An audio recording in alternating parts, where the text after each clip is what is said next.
जिनको संतान जन्म नहीं हो रही है, डॉक्टर्स लोगों ने ये कह दिया है कि कोई ऐसी दवाई नहीं है कि तुम्हारे यहाँ संतान हो जाए, चाहे वो स्त्री में कमी हो और चाहे वो पुरुष में कमी हो।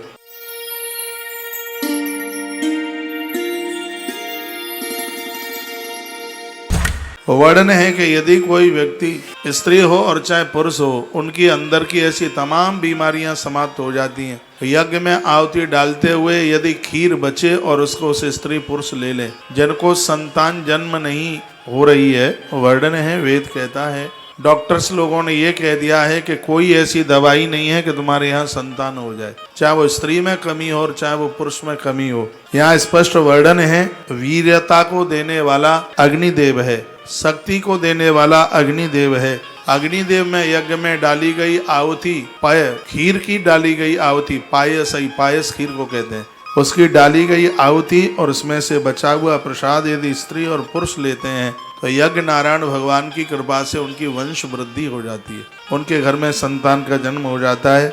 भगवान यज्ञ नारायण किसी भी चीज की कमी नहीं रहने देते, ना संपत्ति की कमी रहने देते, ना संपदा की कमी रहने देते। इतना बड़ा प्रभाव भगवान यज्ञ नारायण का, श्रेष्ठ कर्म करने का इतना बड़ा प्रभाव है। वेदों में, कथाओं में कहानी किस्से तो नहीं है, लेकिन जीवन जीने का मार्ग बड़ा सुंदर प्रशस्त किया। एक बार मैं फिर आग्रह पूर्वक निवेदन करूंगा, ऋग्वेद की कथा का 21वां दिन है और जिस दिन से मैंने कथा को आरंभ किया है उस दिन से एक आध बार तो मैं कह ही देता हूँ, यज्ञ के साथ जुड़ो, सत्कर्म के साथ जुड़ो। विवाह अधूरा माना जाता है यज्ञ के बिना, कन्यादान अधूरा माना जाता है यज्ञ के बिना, घर का गृह प्रवेश अधूरा माना जाता है यज्ञ के बिना, घर के एक नहीं संपूर्ण 2 समाप्त हो जाते हैं जिन घरों में यजन होता है, यज्ञ होता है। इस श्रेष्ठ कर्म के साथ जरूर जुड़िएगा।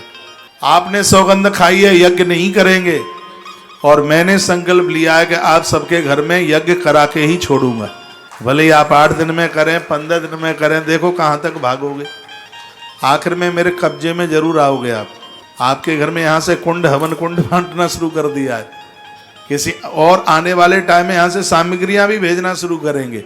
समिधा भी गौ माता के गोबर की लकड़ियां बनाएंगे और आपके घरों में भेजेंगे, तो मैं भागने नहीं देंगे, यज्ञ कर्म से जोड़ करके ही रखना है, ऐसा संकल्प किया है। सबके घर में यज्ञ का धुआं, इसलिए क्योंकि घर में यज्ञ होंगे तो बीमारियां नहीं होंगी, बीमारियां नहीं होंगी तो पैसा दवाई में नहीं जाएगा, दवाई में लगने वाला पैसा गौ माता के कार्य में आएगा, जिससे गौवंश बढ़ेगा, गाय का उत्कर्ष होगा, बीमारियां खत्म हो जाएंगी, बीमारियां रहेंगी ही नहीं।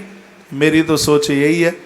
आप बहुत मुस्कुरा रहे होंगे, आप आनंद में होंगे, बच्चे आपके पास होंगे, आप बच्चों के पास होंगे, घर का माहौल बहुत बढ़िया होगा, तभी तो भजन में और ज़्यादा आनंद आता है। लोग कहते हैं कि जब दुख होता है तब भजन में आनंद आता है, और मैं कहता हूँ जब लोग बहुत सुखी में होते हैं तब भजन में बहुत आनंद आता है। भजन में तो आनंद तब है जब चारों तरफ से मुस्कुराहट है, घर में आनंद है, किसी भी प्रकार की कोई तकलीफ नहीं है, फिर तो मंदिर में से हटने का मन ही नहीं लगता, मन ही करता नहीं है, कहा बैठे ही रहो, बैठे ही रहो। घर में कोई दिक्कत नहीं है, परेशानी नहीं है, 2 दिन के लिए वृंदावन में आओगे तो 8 दिन लगा करके जाओगे, क्योंकि आपको पता है घर में कोई दिक्कत है ही नहीं, बहू ने सब संभाल लिया, बच्चों ने सब संभाल लिया है, टेंशन फ्री है, कोई टेंशन ही नहीं है, तो 2 की जगह पर वृंदावन 8 दिन लगा करके जाओगे। ऐसा ही सोच रखा है हिंदुस्तान के घर घर में।